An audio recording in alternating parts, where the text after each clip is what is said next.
Alright, I just purchased a Ruger Redhawk, and I'm going to actually put this segment in front of the video, but actually I'm recording it after the fact. I purchased it used because Ruger no longer has the Redhawk in its 2014 catalog, and I was saving up to purchase one this year. And they do offer the Super Redhawk, which has the frame extended another 2.5 inches up here, but I like the Redhawk better. Apparently the Redhawk had some problems with the barrel attaching to the frame. There was some issues there, and however I still like the Redhawk better.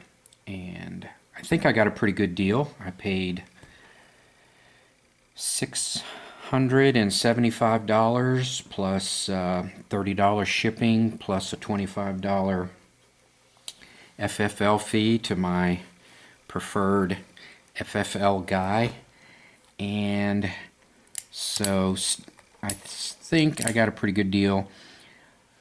The Super Redhawk retails for over $1,000, and so does the Redhawk. I believe the Redhawk was $1,079 when I looked in the 2013 catalog and started saving for it. So anyway, I got this one with the scope. I think it comes with the scope rings. This is the Hunter version. The Hunter version has these grooves cut out here so that you can mount the Ruger scope rings on there, and it came with this scope, which is a Nikon Encore. Alright, so it's alright. The eye relief seems to be reasonably acceptable. So I plan on taking it to the range and shooting it. In the video that's about to follow, I disassembled it, and that is because I noticed it was dirty on the cylinder back and face, and I wanted to clean that up. And when I disassembled it, I kept finding more and more grease and dirt, and so I ended up fully disassembling it, cleaning it all up and putting it back together. Also found a burr on the crane. I don't know if it affected the cylinder movement or not, but that was taken care of. The Redhawk was the first large bore double action revolver made by Ruger. It was designed by Harry Seafried, who worked for High Standard, and he designed the High Standard Sentinel revolver.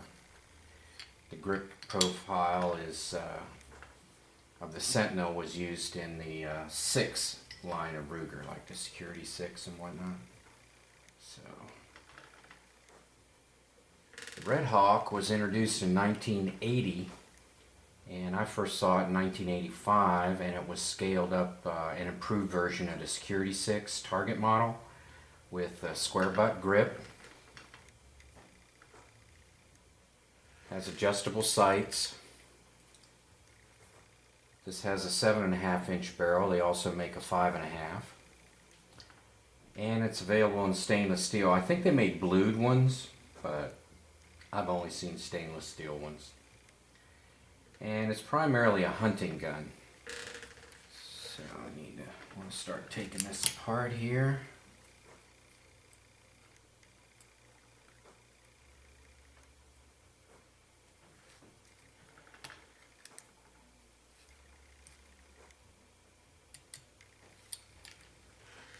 So I'm just knocking out some pins.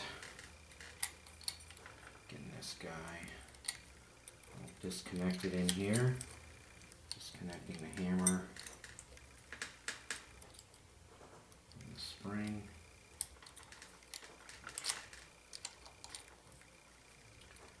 Getting this spring assembly out here, hopefully. And then I will use this as a tool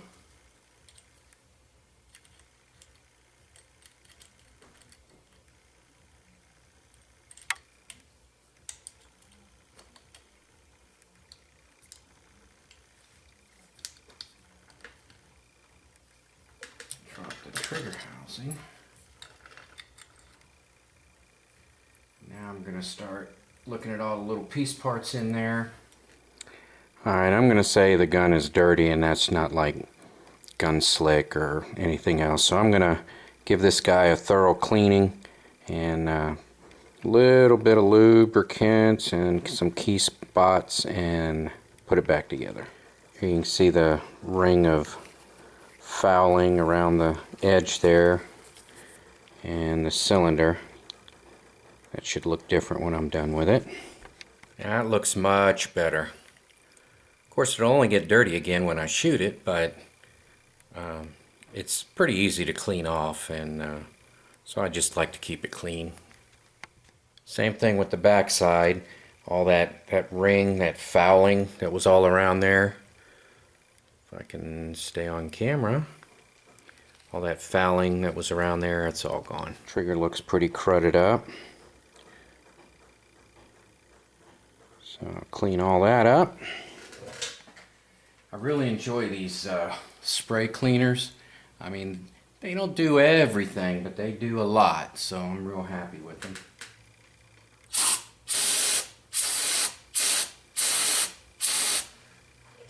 I'm really ending up just taking this thing apart to clean it here. So like in mid-80s, Ruger began to have reports of failures in their Redhawk revolvers, and there was reports of separating at the junction between the barrel and the frame, and they didn't know what was happening at the time, but they decided to address the issue by extending the frame 2.5 inches past the end of the cylinder. And they determined that the barrel separations on the Redhawks were due to a change in the lubricant used to attaching the barrels to the frames. But the Super Redhawk was well on the way, so you'll see that the Super Redhawk has this big, huge build-up in front of the cylinder here. And well, I like the Redhawk better than the Super Redhawk. Well, they just greased the crap out of the cylinder crane, so I don't really like that. I'm gonna clean it all up, and I don't know whether that's gun slick or not, but I'm gonna get everything all nice and clean. So there's actually a burr right here. You see that? There's actually some metal coming off of there. So I'm glad I took it apart. I'll clean that up, and I don't think it's bad. It's not good, but I don't think it'll affect performance or anything. Also found a burr on the crane. I don't know if it affected the cylinder movement or not, but that was taken care of. So I really enjoy my purchase, so I can't wait to go and shoot it. And I will definitely make a video of that and show you guys my day at the range with my new used Ruger Redhawk.